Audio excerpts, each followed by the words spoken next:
O risco financeiro, motivado pelos montantes de endividamento, seja das empresas, seja do nosso fornecedor, no caso de uma importação, seja de alguém que vai vender o nosso produto lá fora, seja um montante de endividamento do país, o risco país também.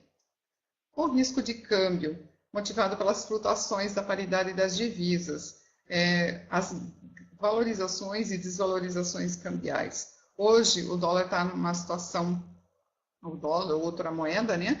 Ele está numa situação favorável aos exportadores, porque o dólar ainda se mantém numa taxa um pouco elevada. Mas, e se eu tiver um contrato e daqui a pouco, um contrato de 1 ano, por exemplo, fixado na moeda, e daqui a pouco o dólar venha despencar? Pode ser que eu venha a ter um prejuízo se eu não equilibrar muito bem essa minha estratégia, esse meu custo e esse meu preço.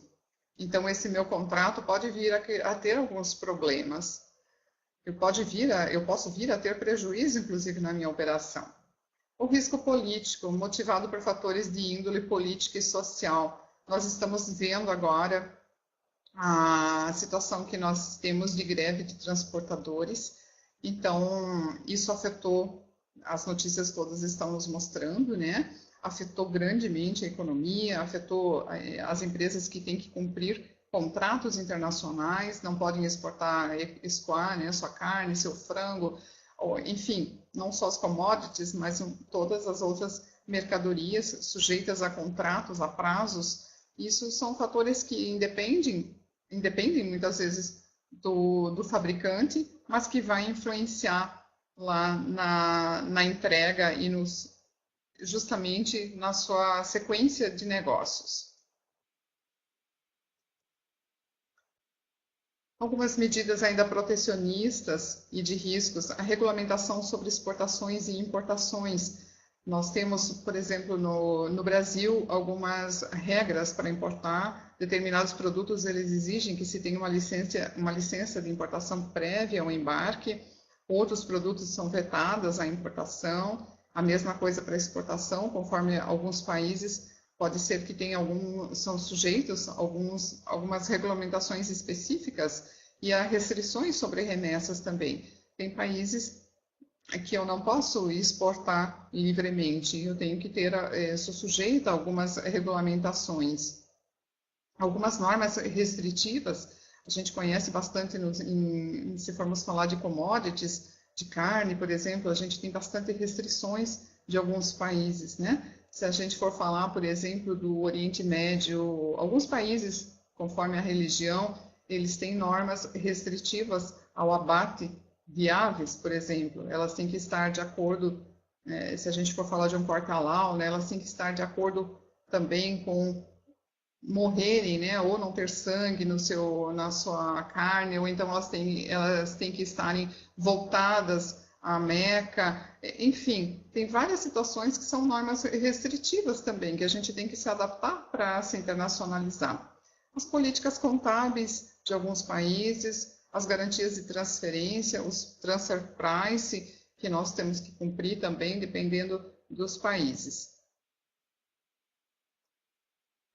Falando, então, mais especificamente também sobre algumas restrições ou algumas adaptações que nós temos que fazer quando nós formos nos internacionalizar, que chegam a ser até riscos para os nossos produtos, para nós que estivermos habituados a tratar somente com o mercado interno. E é isso que a gente vai tratar bastante no decorrer do nosso curso. Falando sobre o produto, algumas leis locais que tem sobre a comercialização de nosso produto, restrições sobre alguns produtos, né? A gente tem leis antidumping também, a gente tem normas legais de funcionamento, projeto de produtos, vida útil. Se for um produto que tenha restrição na validade, por exemplo, um produto que exige um resfriamento, às vezes ele tem uma vida útil de 6 meses, por exemplo, e a gente está exportando isso para a China, vai nos custar quase 60 dias para chegar no destino, e se ele tiver uma vida útil curta, nós temos que atentar a isso, e alguns detalhes podem nos passar desapercebidos se nós não conhecermos. duração de patentes também em produtos que são registrados aqui no Brasil ou lá fora e de repente venceu esse registro de patente, aí eu tenho que dar conta disso. Adaptação às condições locais também, como é que é o país, ele está habilitado a recepcionar meu produto é sujeito à umidade, eu estou mandando para um país que fica à beira-mar, aí é uma máquina de precisão, como que eu vou tratar tudo isso? Eu tenho que adequar para poder ter sucesso no meu empreendimento. Falando assim dos Estados Unidos, por exemplo, os Estados Unidos têm leis que as mercadorias elas têm um certo período que elas podem ser devolvidas sem o consumidor dar nenhuma explicação por isso, ele simplesmente pode devolver. Então, será que eu estou preparada, né? Estou preparado para ter uma devolução de um produto sem nenhuma explicação? Será que o meu contrato prevê isso? Tudo isso a gente vai conversar durante o nosso curso. A distribuição, eu preciso designar os territórios, saber quem são os intermediários que vão estar distribuindo esse meu produto, como que eu vou pagar esses agentes que vão fazer esse manuseio, como é que eles vão manusear, será que tem alguma instrução que eu preciso dar a esses distribuidores? Os preços máximo e mínimo que eu possa praticar no mercado. A gente também falando de importação agora, o Brasil ele tem estatísticas de importação e ele tem preços máximos e mínimos a serem praticados. Na exportação também, mas na importação é mais visível.